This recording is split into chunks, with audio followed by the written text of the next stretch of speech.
This week I'm checking out one of the first PS2 games I owned. Technically, I didn't own it, my brother did, but he lost his copy and I bought a new one a few weeks ago, so I figured, what the hell, why not review it? The game is, of course, Mark of Cree, an earlier PS2 action title. It features smooth gameplay and a unique combat mechanic, of which I'll discuss in a moment. It has its ups and downs, but for the most part, the game is pretty solid. First, as always, the story. He plays a barbarian named Rao, who seems to live in a small village that enjoys its day in the local tavern. Rao has just finished his training and is eager to go out on an adventure to test himself. The barkeep tells Rao that there's a few bandits running around, which tends to be bad for business, so Rao heads out to chase these bandits away. By chase them away, I do mean stick a sword in them until they stop squirming. This isn't the whole story, as you'll find out that the Mark of Cree is a set of 6 ancient scrolls or tattoos, or symbols, or something. When all 6 are assembled, it gives the bearer immense power. You know, your typical plot with this kind of thing. To start the game, Rao stands in the tavern. This acts as the hub of the world, to give you a bit of story on your next mission, training, or even get the additional options of character skins and battle arenas. The only time you won't access this tavern is in between stages 5 and 6, and there's a reason for this, which I won't spoil for you. So you talk to Balmusu if you wish to go on through some training, which, if it's your first time ever playing the game, it's highly recommended. He'll even give you useful tidbits after every level, again other than the 5th. You can talk to a key NPC to get a small cutscene which will brief you on your next level. When you're ready to start, you just have Rao exit through the front door, and the next level loads. It's a nice, simple system, and helps to give you a small break between all the bloodshed. So the biggest thing with Mark of Cree is the combat, which I will talk about now. As I said, it's a unique system that I haven't seen used before. By using the right analog stick, you can highlight several enemies at once. When highlighted, you'll see a face button get mapped to that enemy. You can then press that button and attack the thug. Triangle is always used for actions like opening doors, activating switches, and switching your vision to your spirit bird guide Cujos, so it won't be included when fighting enemies. In essence, this allows you to attack up to 3 enemies at a time. If there's more on the screen, you can either just wait until you have an open face button to attack them, or just press the R3 button to remove all engaged enemies so that you can swing the right analog stick again. In later levels, you get access to a spear and axe as well, and they give you 2 and 3 enemies per icon. Unfortunately, the spear is awarded after clearing level 4, and the axe level 5, so you won't be using them a lot. But if you find the hidden statue icon in every stage, you unlock the ability to have all weapons in all stages. That at least helps you out a little bit if you want the axe in stage 1. I'll explain the problem with this theory in a bit, but first you may be wondering how you defend yourself in this system. It does work great offensively, and I can say that defensively, it's just as simple. You hold R1. That's all. Rao will automatically block in whatever direction that he was attacked in. On occasion, you may still take damage if you're being attacked by a horde of enemies, but you won't be hurt as much if you don't block at all.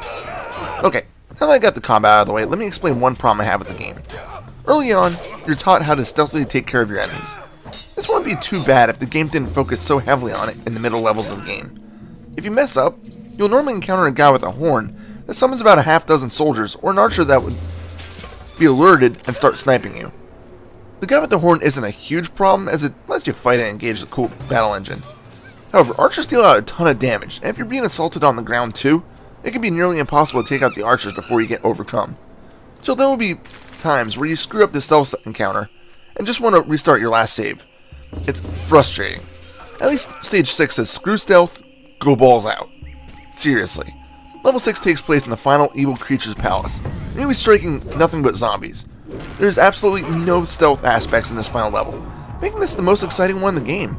You'll encounter a few archers, sure, but there are enough health power-ups laying around that you can wait to take them out and probably be safe to do so. I guess I should talk about the bow. Basically, when you press L1, you'll go into a first-person view. When getting close to an enemy, the view will snap to them and X will appear and normally start flashing. If you bring your aim up slightly, the X will turn solid, denoting that a headshot will be performed. This is what you always want, since they are instant kills. If you get a body shot, it's still normally a quiet attack, so you can keep pelting your enemies with arrows or try going for a headshot again. It's really up to you. The bow is typically your only way of dealing with archers, and sometimes you'll need to create a distraction to further advance on a silent approach. You may have to stick an arrow in a bird or a board to make them run past enemies ahead of you, making them turn their gaze the other way so that you can sneak up on them. Other times you can fire an arrow at a gong, again making a distraction. These distractions don't occur too often, but you'll still need to be aware of them. Awareness. This is where your bird pal Cujo comes in. See these blue pillars of light? These are Cujo's resting points. By pressing L2, Cujo will fly on over and give you a view from that point. Pressing triangle will alternate your view between Cujo and Rao. If you see a red pillar, it means that Cujo can activate a switch or push down a ladder. A yellow pillar just denotes a little bit of extra story that Cujo reads off of a wall. Cujo is a very important part of the game, just for the few puzzles for that extra bit of stealth awareness, as he'll tell you every enemy that is in range and what they have equipped. As much fun as the combat is, it's also a great thing that the game is fairly smooth. Animations are fluid, and watching an enemy fall over after being impaled looks great. The only problem with the animation is that Rao moves sorta choppily. It can be especially frustrating when you're trying to get him in the right spot to climb a ladder. Sometimes, he'll also just fall off a short cliff to the platform below. It doesn't happen a lot, but just enough to be a tad frustrating. The graphics of the game are another high point. Most of the game is either really colorful or really depressing. The forest area looks great, as does the snow stage. The denser woods and forests have a real dark feel to them. In addition, loading screens feel like Disney drawings. I mean, just look at some of these.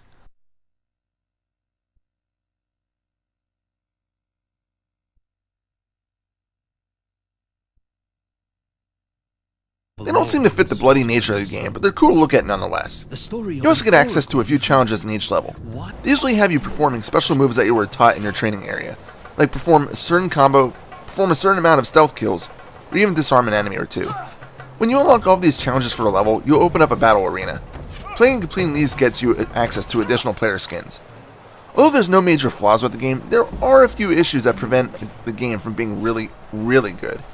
For one, save points are nearly non-existent. Instead, the game is auto-saved when entering or leaving the tavern. In addition to this, Rao can come across save scrolls. You can use these scrolls at any time, but you can only save in the same file that you began the game in, meaning that you can't have separate saves for a certain level. So if you decide to risk it and save with little health, and you can't get past the next area, you'll be forced to restart the entire level. In addition, you can only ever have 4 of these scrolls at any one time. In addition to the scrolls, you can also come across these white power-ups. These denote health capacity increases. You'll want to seek these out, but they don't transfer over between levels. This makes no sense. So you may have 4 bars of health when finishing level 2, but at the start of level 3 you're back to the standard 1 bar. I don't understand it. The game is also fairly repetitive at certain points. 2 of the most notable parts are in the second part of the snow level, and the final stage as a whole. The snow area has a bow, stealth kill feel. It's fun for the first few times, but it shouldn't have been dragged out. In addition, the final stage of the game feels like just a large endurance level. You'll enter a room, typically with 2 to 4 health power-ups and about 2 dozen enemies, and you'll have to defeat every enemy before moving on. This repeats until you reach the final room of the game, which is like an endless battle against zombies. There's sadly no final boss fight, although the ending is typical. Right up until this. You will become rulers of... Cool. Finally, camera angles can be fairly troublesome. They're usually okay, since there's no real way to rotate the camera. But when fighting close to the wall, the camera may lose the action for a second.